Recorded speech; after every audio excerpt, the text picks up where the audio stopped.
तो इसलिए भगवान ने कहा कि जो सांख्य योगी जिस स्थान को प्राप्त करते हैं, कर्म योगी भी उसी स्थान को प्राप्त करता है।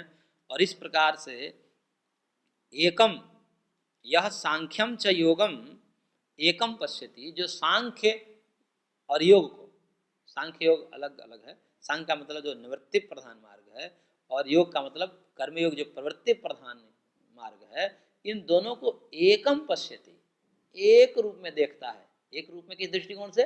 फल के दृष्टिकोण से, क्योंकि ये भी वहीं ले जा रहा है। जैसे दो रास्ते हैं तो दो रास्ते को कोई कहे कि नहीं नहीं ये तो अलग है, ये अलग है, कोई इस पर चढ़ रहा है कोई इस पर चढ़ रहा है, तो बोले नहीं नहीं वो तो अलग जा रहे हैं, उनका तो अलग गंतव्य है।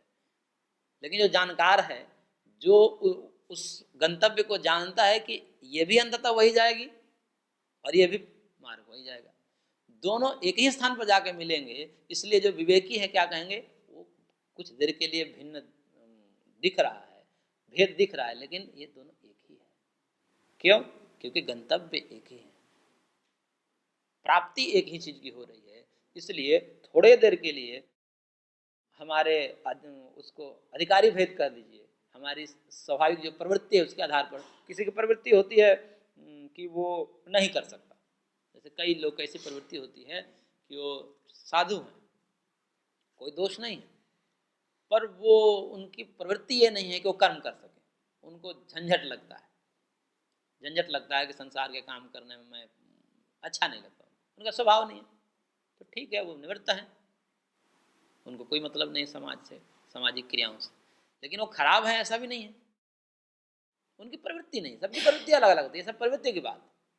और एक की प्रवृत्ति है कि कर्म करते हुए भी उनको कोई समस्या नहीं है, स्थिति उनकी जो है कभी भंग नहीं होती, आत्मस्थिति से कभी नीचे नहीं गिरते, वो उनकी प्रवृत्ति है। और कर्म के बिना रह भी नहीं सकते, ऐसी स्मृति भाई वो बैठ ही नहीं सकते, तो उनके लिए कर्म योग है। तो इसलिए, लेकिन कोई ये कह गया ये तो कर्म योगी है, ये तो सब फंस गया सब जंजाल में, अब ये मुक्त नहीं होगा, कहाँ ही मुक्त होगा इन सब कर्मों में।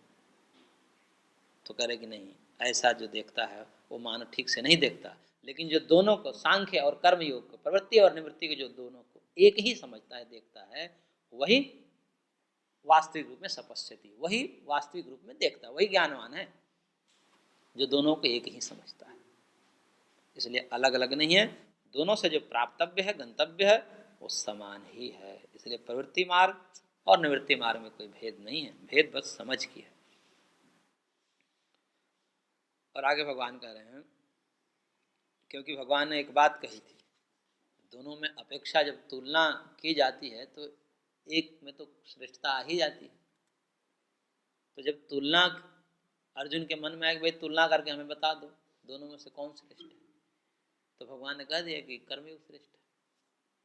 अब कर्मयोग श्रेष्ठ है तो ज्ञान योग को थोड़ा सा दिखाना पड़ेगा, अब उसी को दिखा रहे हैं और कह रहे हैं कि संन्यासस्तु महाबाहो दुःखमाप्तुम योगतः योगयुक्त मुनिर्ब्रह्म न चिरेणाधिगच्छति।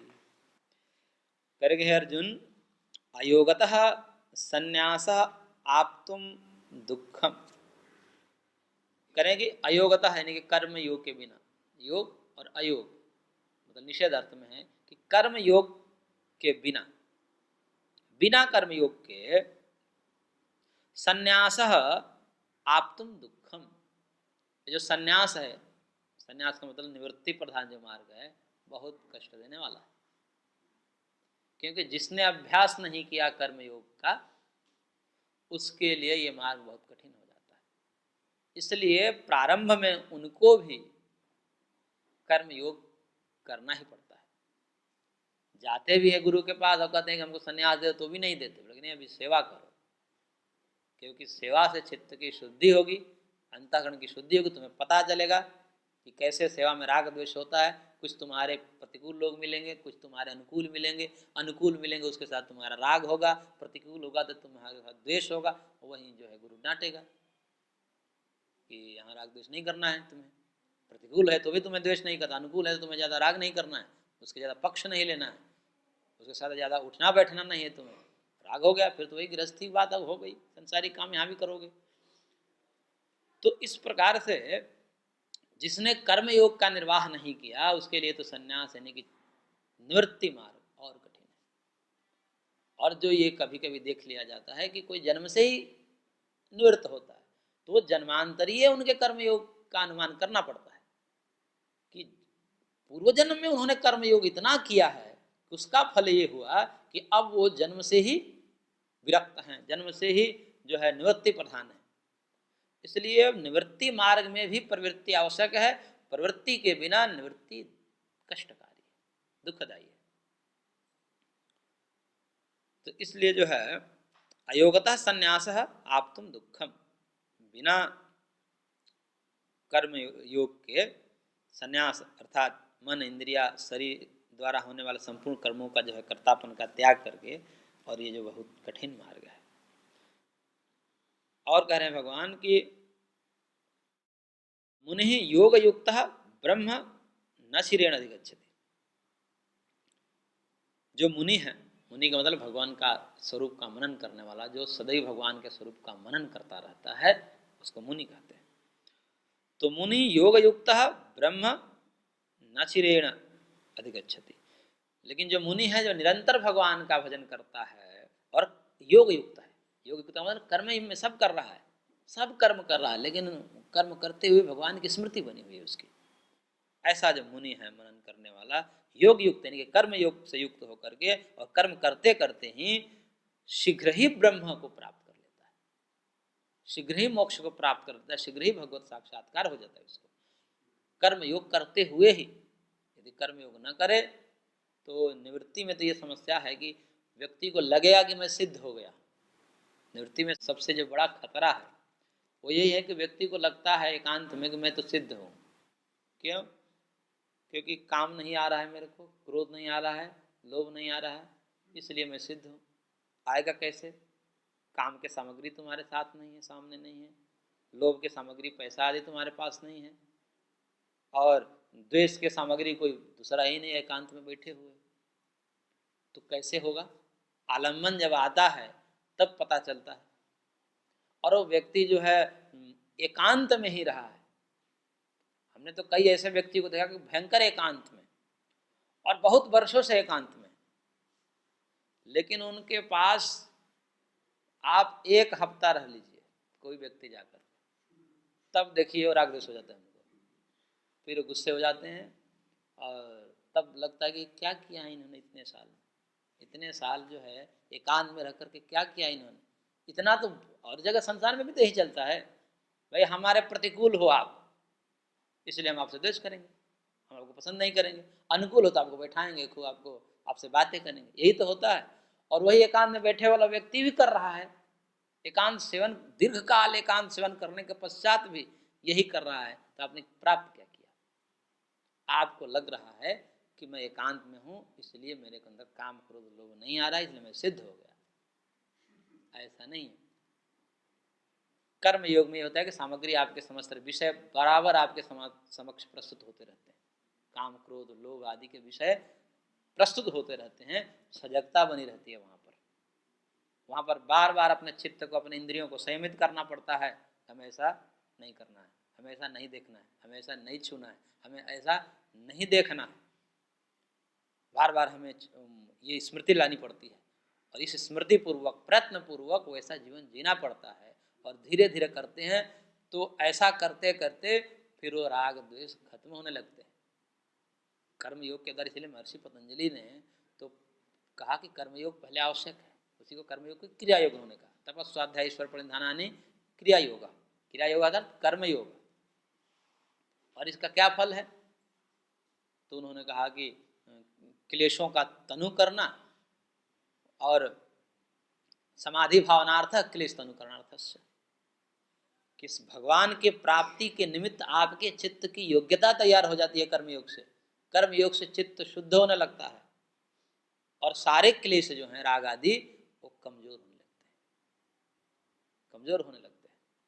इसलिए कुछ विषयों में तो नेता ठीक होते हैं, गाली सहन करने में नेता जो है गाली सह लेते हैं। बाकी सामान्य व्यक्ति को गाली दे दो तो तुरंत क्रोधित हो जाए, केस कर देगा, लेकिन नेता रोज गाली खाता है, उसको पता है कि गाली खाना ही पड़ेगा। नहीं खाएंगे तो हमें जो है ये काम है हमारा। तो कुछ विषय में तो सहनशील होते ही हैं। क्यों? क्योंकि वो समाज से जुड़े हुए हैं, रोज उनको लोग मिल रहे हैं। उनसे कोई मिलने जाता है तो बड़े उससे मिलते हैं, क्योंकि पता है उनको कि ऐसा नहीं मिलेंगे प्रेम से वोट नहीं देगा ये। तो प्रेम पूर्वक बातें भी करेगा, मिलेगी तो उसकी वाणी संयमित है। जो अच्छे नेता होते हैं उनकी वाणी भी संयमित होती है, क्योंकि उसके लिए जो है बार बार अभ्यास करना पड़ता है, उसको भी झटका मिलता रहता है, इसलिए अपने वाणी को संयमित करता है, अपने स्वभाव को संयमित करता है। तो ऐसे बहुत चीज़ें उसमें सुधार हो जाती है। तो समाज में रहते हुए यदि व्यक्ति इन विषयों में रहे और अपना लक्ष्य को निर्धारित करे कि हमें जाना है तथा भगवत प्राप्ति तक, तब उसके कर्म जो हैं वो संयमित होंगे। इंद्रियों को संयम कर कर संसार में व्यवहार करेगा और ये मन में रखेगा कि हमको जाना है, क्योंकि हम यदि इसमें फंसेंगे तो भगवत प्राप्ति नहीं हो पाएगी। तो इसलिए जो है कर्मयोग की श्रेष्ठता इस आधार पर भी है कि पता चलता है कि हमारे अंदर अभी काम कितना है, क्रोध कितना है, लोभ कितना है, हमें किन किन विषयों में राग है ये भी पता चलता है। रस में है, रूप में है, स्पर्श में है, गंध में है, किस में है ये पता चलता है। रूप को देकर के हम तुरंत आकृष्ट होते हैं, या रस को देकर तुम्हें तुरंत हम खींचे चले जाते हैं, या स्पर्श को देकर के तुरंत हमें छूने की इच्छा होती है। ये जब संसार में रहते हैं तो पता चलता है हमारी स्थिति का। अब जब पता चल जाए तो उसको जांचना होता है कि कहाँ कहाँ है, हमें कहाँ कहाँ राग है, फिर उससे बचने का प्रयास, उसको कम करने का प्रयास करना पड़ता है। तो ये जो साधना निरंतर होती रहती है जगत में, प्रवृत्ति मार्ग में साधनाएं हमारी होती रहती है, लेकिन निवृत्ति मार्ग में ये खतरा रहता है कि कोई विषय नहीं होते लेकिन लगता है कि हम सिद्ध हो गए। और वहां भी विषयों का त्याग करके भी मन से चिंतन तो चलता ही रहता है। भगवान तो पहले ही बता चुके हैं कि अज्ञानियों के जो निवृत्ति है वो भी प्रवृत्ति है। जो आया था श्लोक जो है प्रसंग बसात आया था एक श्लोक अष्टावक्र गीता का, कि मूर्खों की जो निवृत्ति है वो प्रवृत्ति को उत्पन्न करती है, और जो श्रेष्ठ जन की जो प्रवृत्ति भी है वो निवृत्ति रूपी फल को देने वाली होती है। तो बिना ज्ञान के, बिना जाने बुझे, कोई ज्ञान नहीं है, सिद्धांत पता नहीं है कि वास्तव में मुक्ति का कारण क्या है, मुक्ति का कारण कर्म छोड़ना है या राग द्वेष छोड़ना है, ये पता नहीं है, तो अज्ञान वशात कर्म को ही छोड़ दिया और समझ गया कि मैं मुक्त हो जाऊंगा।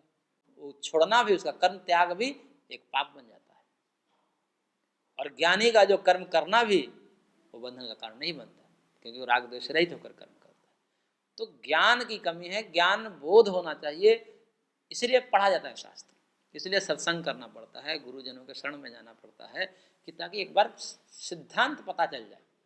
सिद्धांत को न जानने के कारण ये नाना प्रकार के भ्रम उत्पन्न होते हैं। कोई कुछ बता देता है, कोई कुछ बता देता है, और उसी में सब जो है लगे रहते हैं।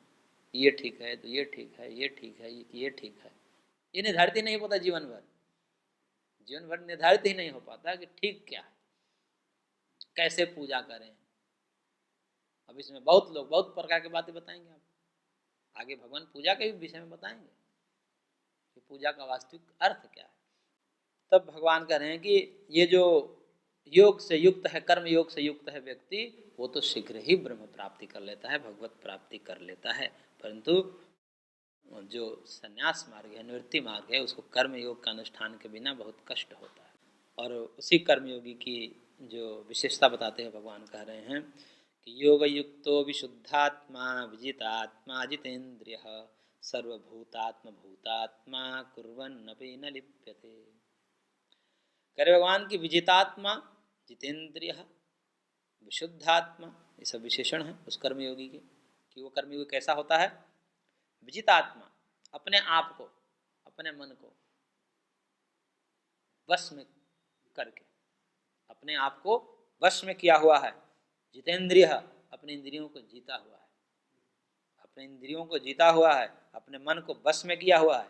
विशुद्धात्मा, अंतःकरण शुद्ध है, न किसी से राग है, न किसी से द्वेष है, और सब जगह समत्व भाव है।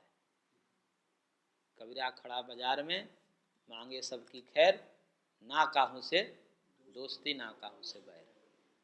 ये स्थिति है कि इस समाज में खड़ा है, सबके सबके साथ मिल व्यवहार कर रहा, न किसी से राग है न किसी से द्वेष है, सब में समत्व बुद्धि है। तो इस प्रकार से इसी को कहते हैं कि इसका अंतःकरण शुद्ध है, भेद नहीं कर पा रहा है, इसको भेद दिखता ही नहीं। पापियों में भी यहाँ तक उसको भेद नहीं दिखता, उस पर भी उसकी करुणा होती है, उसको भी लगता है कि नहीं ये भी तो भगवान के जीव ही है, इसका भी कल्याण कभी न कभी हो ही जाएगा। तो इस भाव से वो कहीं भेद नहीं कर पाता, इसलिए विशुद्ध आत्मा है वो, उसका अंतःकरण शुद्ध है, निर्मल अंतःकरण वाला है। और सर्वभूतात्म भूतात्मा योग युक्त, और सर्वभूतात्म भूतात्मा है, सभी भूतों के आत्मभूत जो आत्मा है वो परमात्मा है, और परमात्मा ही जिसकी आत्मा है, यानी कि वो अपना सर्वस्व परमात्मा को ही मान चुका है। समस्त भूतों के आत्मा और उस आत्मभूत जो आत्मा, यानी कि आत्मा के आत्मा कौन है? परमात्मा, इसलिए तो उनको परमात्मा कहते हैं। हम भी आत्मा हैं और भगवान भी आत्मा है, लेकिन हम सब जो आत्मा, जो जीव जिसको कहते हैं, उन जीवों को भी आश्रय भगवान ही है। जीव भी अंततः भगवान में जाकर ही शांत होता है। जिस प्रकार से नदियां समुद्र में जाकर के ही शांत होती हैं, उसके पहले उनमें क्रिया होती रहती है, बहुत भाग दौड़ करना पड़ता है। हिमालय से निकलती हैं नदियां और बहुत कर्म करते हुए वेग से बहती हुई, और फिर जो है समुद्र में जब तक नहीं मिलती तब तक शांति नहीं मिलती। ऐसे जीव भी हैं कि जब तक भगवान को प्राप्त नहीं करते तब तक इनका आवागमन चलता ही रहता है, 84 लाख योनियों में विराम नहीं होता, कभी शांति नहीं मिलती। इस गर्भ से उस गर्भ, उस गर्भ से उस गर्भ, एक शरीर छूटा कि तुरंत दूसरे गर्भ में प्रविष्ट कर गए, फिर वहाँ चला, सब कुछ खेल चला, सुख दुख चलता रहा, फिर शरीर जर्जर हुआ, फिर वहाँ से छूटे कि फिर दूसरे गर्भ में जाना पड़ता। इसलिए शांति कहाँ मिली? शांति तब मिलती है जब सबके आधार सर्वेश्वर में विलीन हो जाता है, एकात्म हो जाता है, उनको प्राप्त कर लेता है जब व्यक्ति, तो उसके प्राप्त करने के बाद फिर अब आवागमन नहीं हो जाता, फिर शांति हो जाती। तो इसलिए जिन्होंने परमात्मा को ही अपनी आत्मा मान लिया है कि मेरा सर्वस्व कौन है?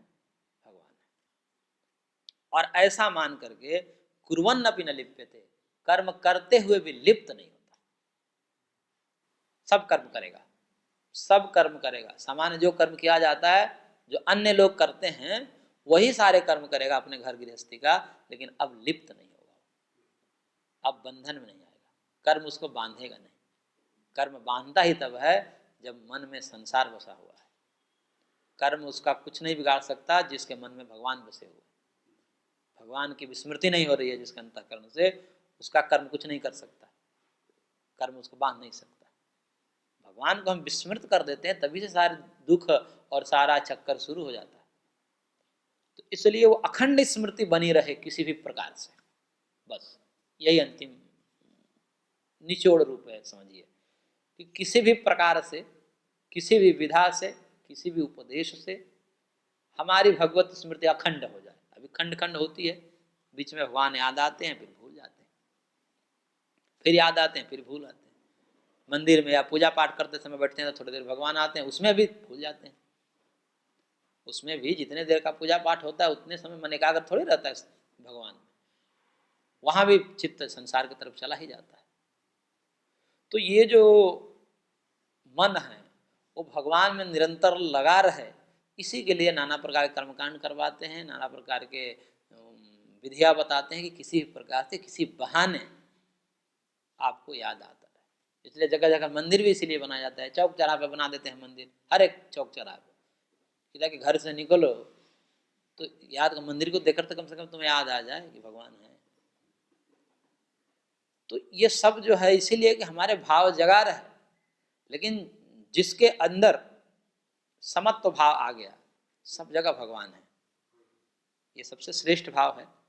जो कभी भगवान को किसी मंदिर में देखता है या किसी तीर्थ में देखता है, स्थल विशेष में देखता है, ये तो मंदों का काम है।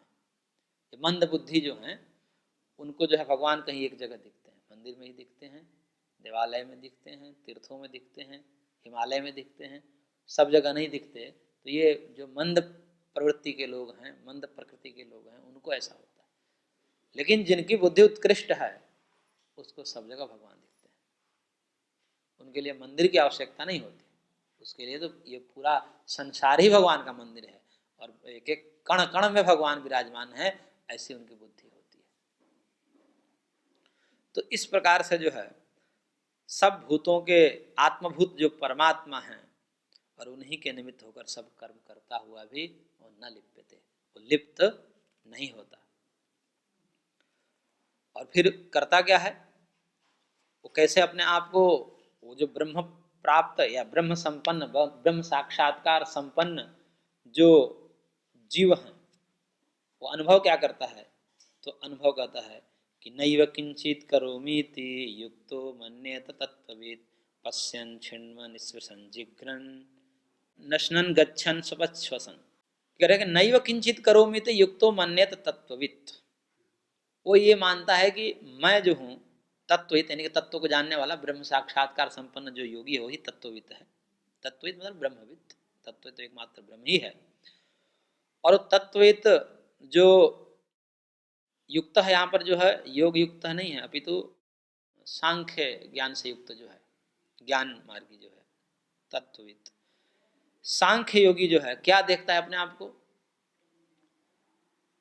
शृण्वन् स्पृशन् जिघ्रन्, शृण्वन् मतलब पश्यन् मतलब देखते हुए, शृण्वन् मतलब सुनते हुए, स्पृशन् मतलब छूते हुए, जिघ्रन् मतलब सूंघते हुए, और अश्नन् मतलब खाते हुए, गच्छन् मतलब जाते हुए, और स्वपन मतलब सोते हुए, श्वसन मतलब श्वास आदि लेते हुए, इन समस्त स्थलों पर। और भी आगे कर रहे हैं, प्रलपन विसृजन गृह्णन उन्मिशन निमिशन अपि इंद्रियाणि इंद्रियार्थेषु वर्तन्ते इति धारयन्। कह रहे कि प्रलपन बोलते हुए, विसर्जन मलमूत्र आदि का त्याग करते हुए, गृह्णन कुछ ग्रहण करते हुए हाथों से, उन्मिशन आँख खोलते हुए, निमिशन बंद करते हुए, यानी कि जितने भी क्रियाएं हैं हमारे अंगों की, जो सांख्य योगी, एक कर्म योगी है और एक सांख्य योगी। तो विगत जो श्लोक है उसमें तो कर्म योगियों का वर्णन किया भगवान ने, अब सांख्य योगियों को वर्णन करेंगे। सांख्य योगी अपने कर्म कैसे करते हैं, तो सांख्य योगी जो है कर्म, वस्तु उनसे कर्म हो पाना बड़ा मुश्किल होता है सांख्य योगियों से। सांख्य योग मार्ग थोड़ा कठिन मार्ग है, वो अनुभव करना बड़ा मुश्किल है। क्या अनुभव कर रहे हैं कि मैं सूंघते हुए, छूते हुए, देखते हुए, स्पर्श करते हुए, बोलते हुए, सोते हुए, मानो मैं कुछ नहीं कर रहा। वो बोल रहे हैं और अंदर ये अनुभव कर रहे हैं कि मैं नहीं बोल रहा। वो देख रहे हैं लेकिन देखते हुए भी अनुभव कर रहे हैं कि मैं नहीं देख रहा हूँ, इंद्रियां देख रही है, मैं तो इससे अलग हूँ। इस भाव से देख रहे हैं, जिसको कहते हैं कि दृष्टा भाव से, साक्षी भाव से जो भी वृत्तियां हो रही, जो भी क्रियाएं हो रही है, उन क्रिया का भी साक्षी है। हम क्या होते हैं, क्रिया में लिप्त हो जाते हैं। हम क्रिया में लिप्त होकर के अपने आप को कर्ता मान लेते हैं, मैं ये कर रहा हूं, मैं यो कर रहा हूं। सांख्य योगी है वो अपने आप को कर्ता नहीं मानते, यानी कि सारी क्रियाएं जो है मन तक, शरीर तक, बुद्धि तक, इंद्रियों तक ही सीमित है। और मैं शरीर के, मन के, इंद्रियों के, बुद्धि आदि के समस्त कार्यों को, वृत्तियों को मैं देखता हूँ बस। और देखते हुए मानो मैं कर्म नहीं कर रहा हूँ, शरीर कर्म कर रहा है, मन कर्म कर रहा है, इंद्रियां कर्म कर रही है, बुद्धि कर्म कर रही है, मैं न किंचित करोमीति। वो कैसा सोच रहा है कि मैं कुछ नहीं कर रहा, मैं करता हूँ। तो अकर्ता भाव से, अंदर से निर्लेप भाव से कर्म कर रहा है, अंदर से दृष्टा भाव से कर्म, अपने स्वरूप की स्मृति पूर्वक कर्म कर रहा है। अपने स्वरूप की स्मृति बनी हुई है और फिर सब कर्म व्यापार चल रहे हैं। तो ये थोड़ा मुश्किल है। और मानता है कि इंद्रियाणि इंद्रियार्थेषु वर्तन्ते इति धारयन्, कि इंद्रियां अपने अर्थ में ही बरत रही हैं। इंद्रियां अपने अर्थों में बरते नहीं कि इंद्रियों का ये सब खेल है, मेरा खेल नहीं है, ये जो भी कुछ है वो मेरा नहीं है, मैं अकर्ता हूँ। इस भाव में वो कर्म करता है, ये सांख्य योगी है। और ब्रह्म कर्मयोगी कैसा है, तो उसको भगवान कह रहे हैं कि ब्रह्मण्याधाय कर्माणि संगम त्यक्त्वा करोति यः लिप्यते न स पापेन पद्मपत्रमिवाम्भसा। बहुत बढ़िया श्लोक है, इसको याद करने लायक है। कह रहे कि ब्रह्मणी आधाय कर्माणि, समस्त कर्मों को भगवान में अर्पित करके। कर्मयोगी कैसा कर्म करता है, जितने भी उसके कर्म हैं, शरीर से, वाणी से, मन से, मानसिक क्रियाएं होती है जैसे भगवान के भजन इत्यादि, वो भी मानसिक क्रियाएं हैं। शरीर से जो भी कर्म हम कर रहे हैं, वाणी से कर्म कर रहे हैं और मन से कर्म कर रहे हैं, ये जितने भी कर्म हैं समस्त कर्मों को भगवान को अर्पित करके ब्रह्मणी आधाय, तो सब कर्मों को भगवान में अर्पित करके संगम त्यक्त्वा करोति, राग आदि का त्याग करके कर्म करता है। क्योंकि कर्म तो दे दिया भगवान को कि ये जो है आपने हमको सामर्थ्य दिया, शक्ति दी, बल और वेग प्राप्त कराया हमको कर्म के लिए, तो मानो कौन कर रहा है कर्म, आप ही कर रहे हैं, इसलिए फल भी आपको ही अर्पित। इसलिए वो जो एक एक क्षण जो भी कर्म कर रहा है वो अर्पण भाव से ही कर्म करता है। प्रारंभ में ये होता है कि अर्पण करवाया जाता है, जो कर्म करते हैं कर्म संपन्न हो जाता है, जैसे पाठ संपन्न हुआ, कोई क्रियाएं संपन्न हुई, तो फिर कहते हैं कि आप इसको अर्पित कर दीजिए, अपने इष्ट को ये कर्म अर्पित करिए। कर्मकांड में होता है श्री रामचंद्र चरणाभ्याम अर्पणमस्तु, श्री सीताराम चंद्र चरणाभ्याम अर्पणमस्तु, कि ये भगवान के चरणों में अर्पित, ये जो भी कर्म हुआ यार, तो ऐसे कर्म के अंत में होता है। लेकिन एक स्थिति ऐसी आती है कि निरंतर कर्म करता है, वो अर्पित भाव बना ही है। कर्म करते हुए वो सोच रहा कि नहीं सब भगवान के हैं, सब मैं कुछ नहीं कर रहा हूं। ये स्मृति बहुत दृढ़ स्मृति है। तो ये जो ब्रह्म को अर्पित करके, भगवान को अर्पित करके सारे कर्म करना और फिर राग द्वेष से रहित हो जाना। राग द्वेष रहित व्यक्ति तभी हो सकता है जब भगवान को चित्त में बैठा है। हमने इसको कई बार कहा, बार बार कहते हैं, क्योंकि यही एकमात्र साधन है राग द्वेष हटने का, और कोई साधन नहीं। आप कितना भी प्रयत्न कर लीजिए, राग द्वेष हट नहीं सकता, क्योंकि राग द्वेष चित्त के धर्म है, और चित्त में तो संसार है, और संसार में तो राग द्वेष होगा ही। इसलिए चित्त में यदि भगवान को बसा लिया तो वो राग द्वेष नष्ट हो जाता है, राग द्वेष रह नहीं सकता। तो इसलिए ब्रह्मणी आधाय कर्मणि संगम त्यक्त्वा करोति यः लिप्यते न स पापेन पद्मपत्र मीमांसा, वह किसी भी पाप से लिप्त नहीं होता। जिस प्रकार से पद्मपत्र, कमल का पत्ता पानी से लिप्त नहीं होता, पानी भिगा नहीं सकता उसको, इसी प्रकार से ऐसे ब्रह्मार्पित कर्म करने वाले जो व्यक्ति हैं उसके सारे कर्म बांधते नहीं, उस पर लेप नहीं लगाते, वो कर्म बंधन में नहीं आता। तो इस प्रकार से हमने यहाँ पर आज क्लास को विराम देते हैं, अगली कक्षा पुनः करेंगे।